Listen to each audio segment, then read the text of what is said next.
What's up, folks? So when I left you last time, I had just finished the go-kart and took my first test drive in it. So for today, I have some little tweaks and things to do to just improve it.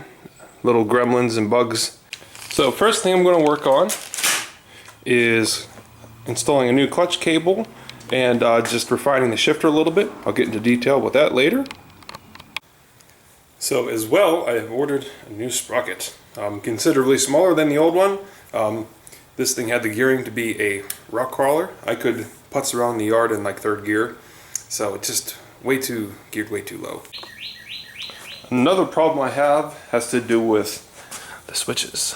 Well, this one in particular, because it stripped out because it's made of plastic, and I almost knew that was going to happen.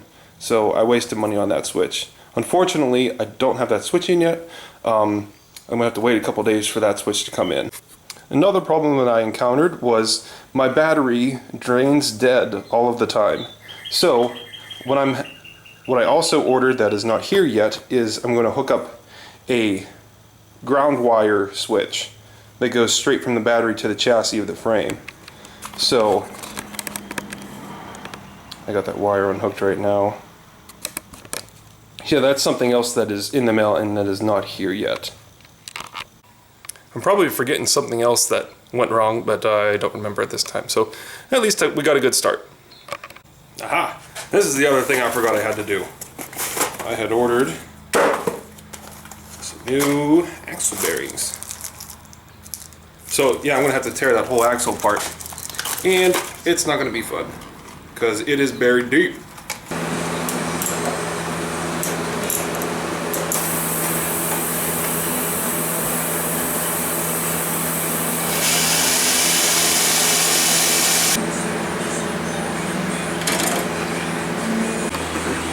Alright, time to rip the rear axle out. Let's see how much a pain of an ass this is going to be.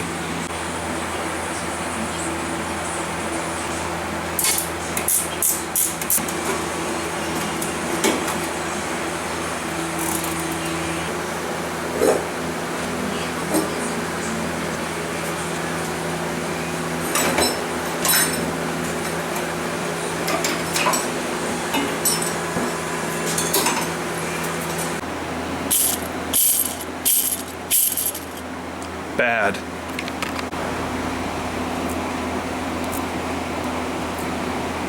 Good. So here is the deal with these sprockets.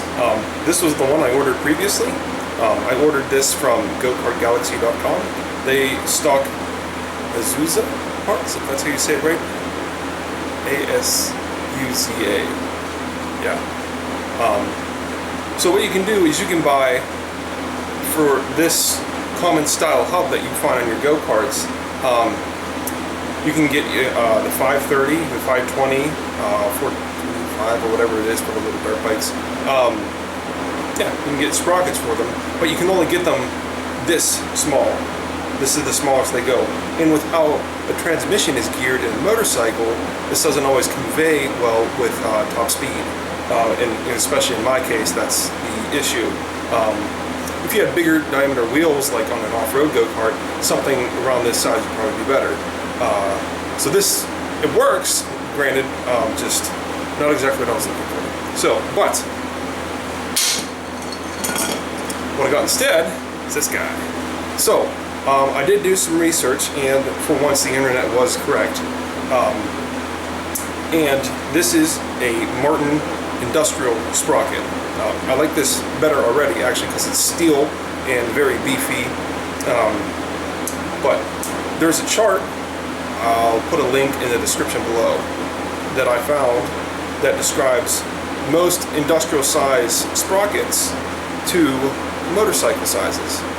Most every common motorcycle size chain can be converted over to an industrial size sprocket, which is good news for a lot of people, because these industrial sprockets, you can get them in pretty much any configuration. So this is a 25 tooth sprocket. The old one was 33, so this is quite a reduction, which is what I was looking for. Or an increase in speed, reduction in torque. Okay, so it's been a couple of days. I'm waiting for parts to come in the mail. So I'm going to show you what I've bought, and we're going to put some stuff together. Okay, so firstly, bought myself a nice beefy starter switch. Because of course, the other one did go bad, and I will show you in a minute what's up with that. Next, we have this little battery kill switch. This will go through the ground cable that will connect to the chassis ground. The battery will go dead if it's hooked up, so I'm going to put this little switch on and hopefully alleviate that problem. Next, we have a nice little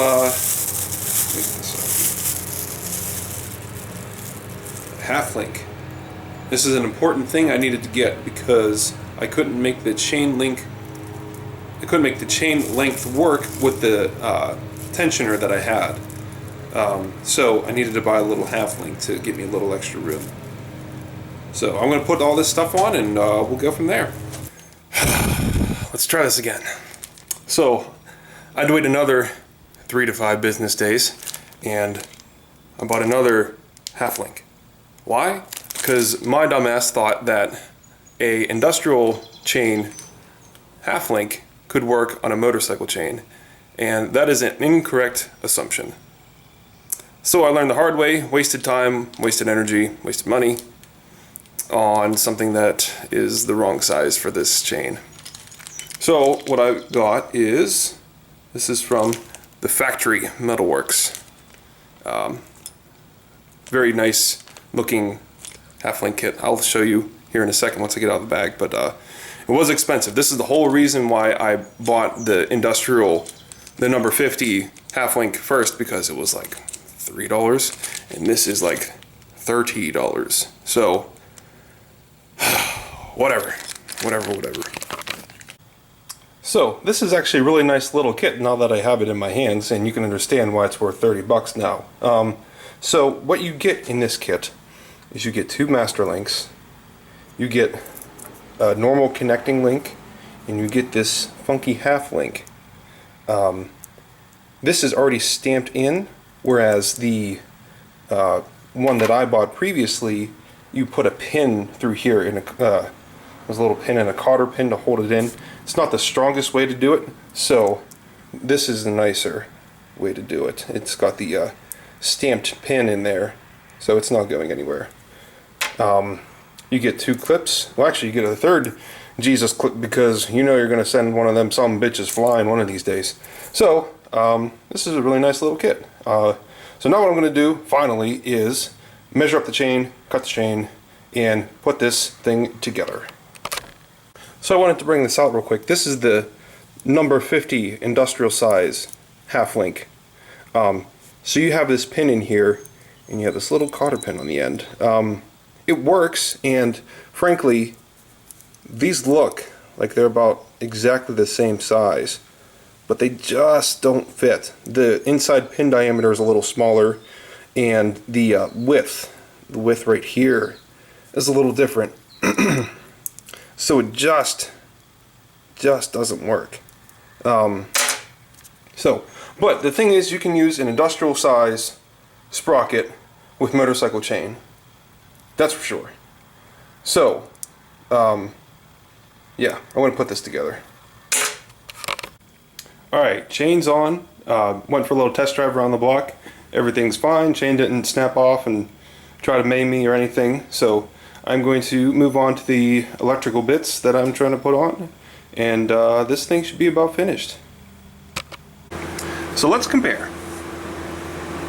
This is the old starter switch. Plastic, chinky, didn't last long at all. The threads on the locking nut stripped out, and even after that, the actual switch itself failed after very little use. Oh, this is my replacement. Mostly metal, very beefy, should last me a lot longer. This is what I think of plastic shit. I literally have no clue where that switch went. It disappeared into thin air. So here's the very last piece that I'm going to be putting on this go-kart. So this is a kill switch specifically for a battery cutoff. So right here, this is the ground wire from the battery, and it goes down to this switch, passes electrically through here, and then I've installed a little copper strip from this terminal to the mounting bolt. So it is grounded out through here when the circuit is completed. So right now with the switch off, it does nothing. And if I turn the switch on, it has power. And of course, since this thing is just a piece of junk plastic, I broke one of the ears off. I swear I didn't even try to tighten it down, it just kind of broke. Either that or I don't know my own strength. Ha ha ha ha ha ha ha. So, now the only thing I have to do is go for a nice test drive. Next time. Thanks for watching.